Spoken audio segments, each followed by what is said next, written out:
Now, a recent re-rating of the South African global champion, Sappi, from negative to stable, may be an indication that the world paper and pulp industry is on the rebound. Joining us now to talk about an outlook for Sappi, he joins us from our Cape Town studios, is James Maposa, who's an industrial analyst at Frost and Sullivan. James Maposa, thank you very much for coming through. A revised Sappi outlook from negative to stable. Despite all the negative forces of 2009 that counted against the paper industry, what do you make of a Sappi outlook and their expectations for 2010, and what's going to fuel growth for the company? First of all, good morning. I just wanted to say that with looking ahead for Sappi, it's positive because the company is benefiting from increased pulp prices. That is the North American and Southern African businesses. And then the European business is also standing to benefit from an increase in demand for coated wood-free grades, as well as mechanical coated wood-free grades. And in addition to that, the increase in prices, that was in March, and there's a 10% increase in prices for these grades in June. All right. Now, we know that the paper industry, the paper manufacturing industry, is very closely tied to the fortunes of the newspaper and glossy magazine industry.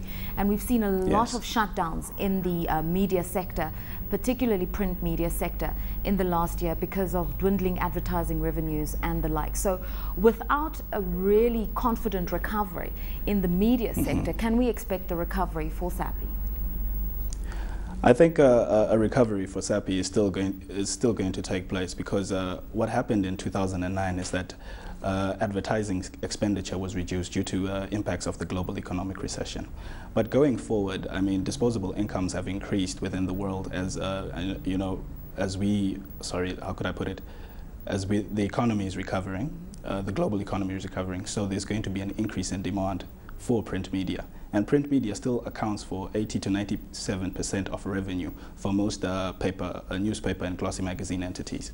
All right. Despite improved first quarter sales of 36% for Sappi, there are challenges, for instance, for the company, which is to deleverage and get itself out of the debt it's incurred in recent years and to improve on its margins for shareholders, for instance, where the share prices have dropped. So how are they going to challenge that or tackle that?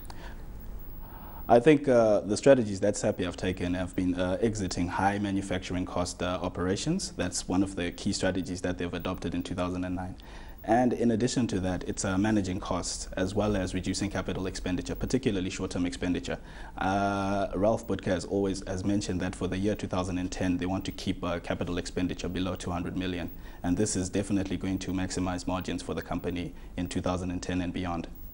Okay, you spoke to us earlier on about the pricing of the various kinds of woods that are used in the paper manufacturing process. Yes. Just tell us about the pricing of the wood and how that impacts on Sappi's paper manufacturing business, and in terms of them needing to reduce costs, what can they do in that area?